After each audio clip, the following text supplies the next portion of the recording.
পদ কি পেলাম না, কাকে কোন পদ দেওয়া হলো কিবা হলো না, আমরা পদের দিকে আর তাকাবো না। আমাদের চেয়ারের দরকার নাই, আমাদের একটাই কথা, আমরা এলাম গোলামে রাসূল। সম্মিলিত আহলে সুন্নাত ওয়াল জামাতের জাতীয় কাউন্সিল সীসা ঢালা প্রাচীরের চাইতে আরো শক্তিশালী, ঠিক কিনা? অবশ্যই ইনশাআল্লাহ।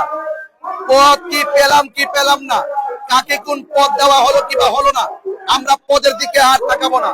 আমাদের চেয়ারের দরকার নাই, আমাদের একটাই কথা, আমরা এলাম গোলামে রাসূল।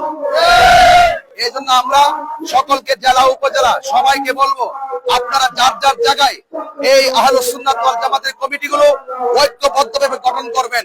পদ পদবি বড় কথা নয়, আমরা সবাই গোলামে রাসূল।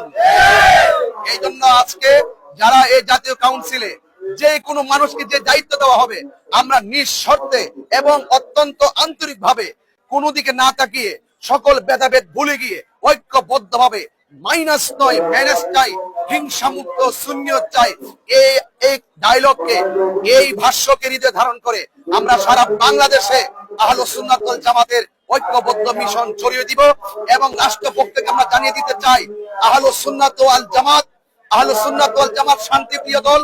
এই দেশ আউলিয়া কেরামের দেশ, এই দেশ আহলে সুন্নাত ওয়াল জামাতের দেশ।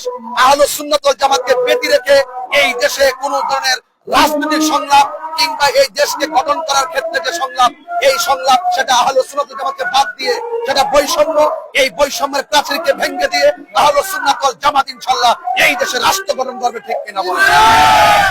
সকলকে বলবো, আমাদের আহলে সুন্নাত ওয়াল জামাতের যে রাজনৈতিক দল আছে সকলকে আপনারা ঐক্যবদ্ধ থাকুন এবং আহলে সুন্নাত ওয়াল জামাত আজকে জাতীয় কাউন্সিলের মাধ্যমে আমরা ঐক্যবদ্ধভাবে আমরা রাজপথ থেকে সংসদে ইয়া নবী সালাম আলাইকার স্লোগান দিতে চাই, ঠিক কিনা বলেন? আল্লাহ পাক আমাদের সকলকে কবুল করুক, আমিন। আসসালামু আলাইকুম ওয়া রাহমাতুল্লাহি ওয়া বারাকাতুহু।